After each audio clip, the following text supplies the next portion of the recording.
সারা দেশে বয়ে যাচ্ছে তীব্র তাপপ্রবাহ। গতকাল খেপু পড়ায় ছিল এই বছরের সর্বোচ্চ তাপমাত্রা। গরমে সুস্থ থাকতে চিকিৎসকরা দিচ্ছেন নানা পরামর্শ। বেড়েছে তরমুজ সহ বিভিন্ন ফলের বিক্রি। এসব খবর নিয়ে রাজশাহী থেকে যুক্ত হচ্ছেন সহকর্মী রাকিবুল হাসান, রাজধানীর মহাখালী আইসিডিআরবি থেকে যুক্ত হচ্ছেন শম্পা বিশ্বাস, আর যশোর থেকে যুক্ত হবেন রিপন হোসেন। প্রথমেই যাচ্ছি রাজশাহীতে। রাকিব, রাজশাহীতে এখন তাপমাত্রা কত এবং তীব্র গরম নিয়ে আবহাওয়া অফিস কি বলছে?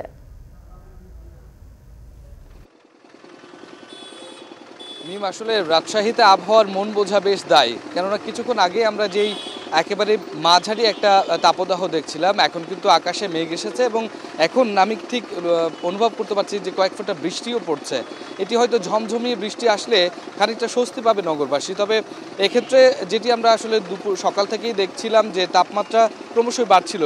সকাল 10টায় 38 ডিগ্রি সেলসিয়াস তাপমাত্রা, সেখান থেকে 34 ডিগ্রি সেলসিয়াস তাপমাত্রা এবং দুপুর 12টা এবং 1টা নাগাদ কিন্তু 38 ডিগ্রি সেলসিয়াস তাপমাত্রা উঠেছিল। আমরা গ্রাম এবং শহর সবখানেই ঘুরেছি, সেখানে কৃষকদের অস্বস্তি ছিল এবং জমিতে কাজ করতে তারা কিন্তু বেশ কষ্ট পাচ্ছিল।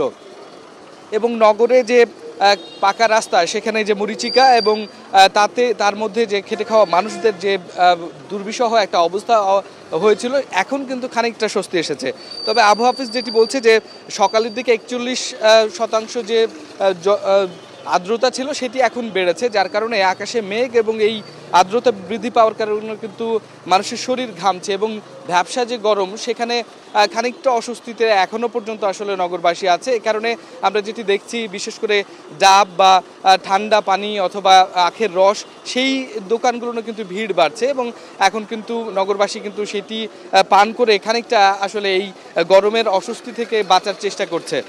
তবে বৃষ্টি খানিকটা গতি বেড়েছে বৃষ্টির। এখন এই বৃষ্টিটি যদি হয়, আবহাওয়া অফিস বলছে আসলে বৃষ্টি না হওয়া পর্যন্ত আসলে এই যে গরম এবং গরমের যে প্রভাব, সেটি আসলে কাটিয়ে ওঠা বেশ কঠিন। তো সেক্ষেত্রে এখন বলাই যায় যে রাজশাহীবাসী বোধহয় সুখবর পেল, কেননা গেল 2 দিনে যে তীব্র তাপদাহ, সেটির রেশ আজকেও ছিল এবং এখন দুপুরবেলা এই বৃষ্টিটি যদি ঝমঝমিয়ে বৃষ্টি হয়, তাহলে কিন্তু আসলে সেই স্বস্তিটি ফিরবে এবং আবহাওয়া অফিসও তেমনটা আসলে বলেছিল।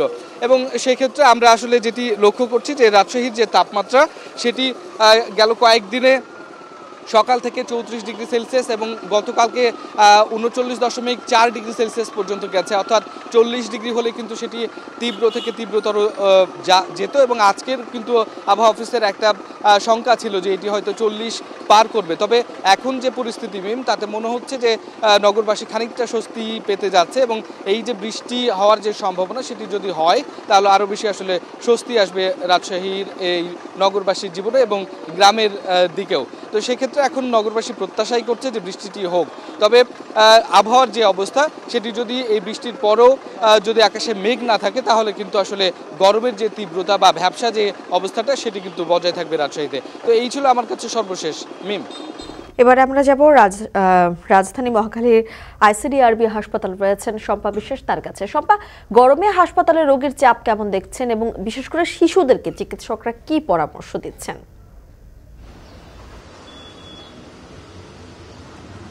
গরমে হাসপাতালে এই আইসিডিআরবিতে তেমন রোগীর চাপ বাড়েনি, যেটি জানানো হয়েছে আমাদের এই হাসপাতাল থেকে। তারা বলছেন যে এই মুহূর্তে যেহেতু নিম্নজীবী যারা মানুষ আছেন, তারা বেশিরভাগই রাজধানীর বাইরে অবস্থান করছে, যার ফলে কিন্তু হাসপাতালে রোগীর চাপ আলাদা করে বাড়েনি, বরং আগে যে পরিমাণ রোগী ভর্তি ছিল এখনো সেটি আছে। তবে তারা একটি আশঙ্কা করছেন, সেটি হচ্ছে যে আগামী 2 সপ্তাহ পরে এই রোগীর সংখ্যাটা অনেকটাই বেড়ে যাবে, এমনটা বলছেন তারা। কিন্তু এই গরমে যেন মানুষ কলেরা বা ডায়রিয়া থেকে পরিত্রাণ পেতে পারে, সেজন্য কিছু পরামর্শ দিয়েছেন আমাদেরকে চিকিৎসকরা। যেটি জানিয়েছেন সেটি হচ্ছে এই গরমে প্রচুর পরিমাণে পানি পান করতে হবে, রাস্তাঘাট থেকে কোনোভাবেই শরবত বা পানীয় কিনে খাওয়া যাবে না, যেটি বিশেষ করে অপরিচ্ছন্ন পরিবেশে তৈরি করা।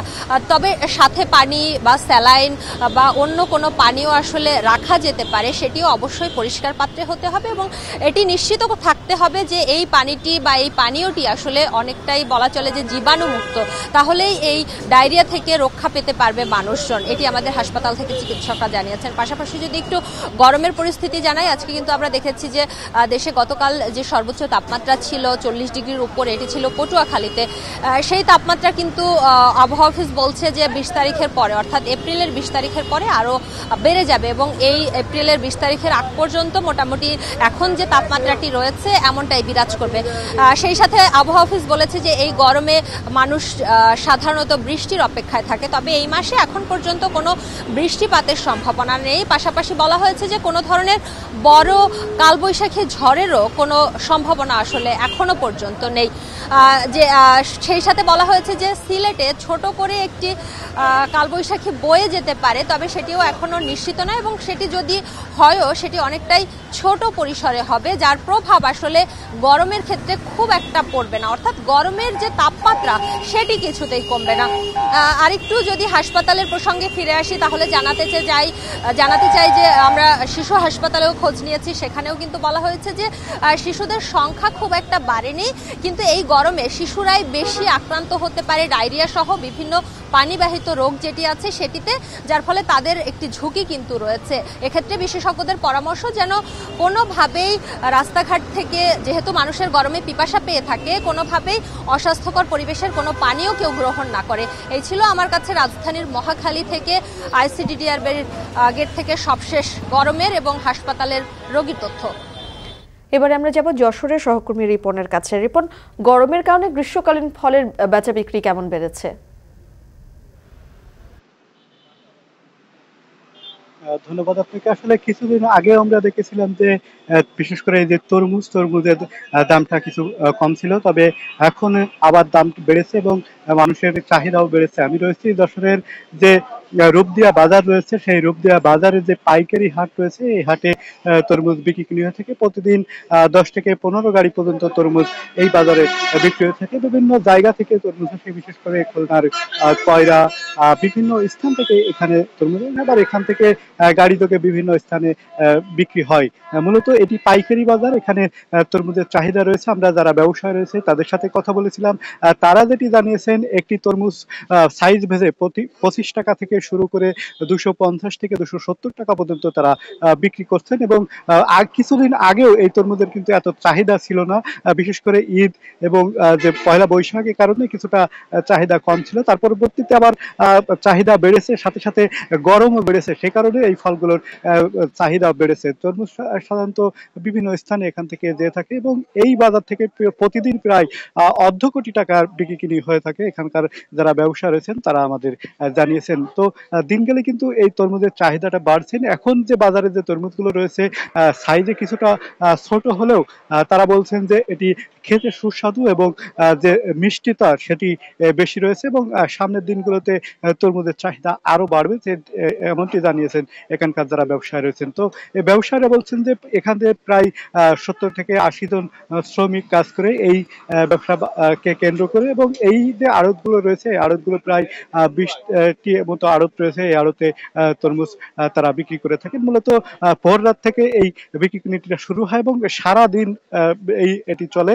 আবার যে সন্ধ্যার পরে আবার গাড়ি আসে, সেটি আবার সারাদিন বিক্রি হয়। এভাবেই কিন্তু প্রতিদিন কার যে রুটিন সেটি চলতে থাকে। সব মিলে দিন গেলে আরো বাড়ছে এই চাহিদা। এই ছিল তরমুজের খবর আমার কাছে। মিম।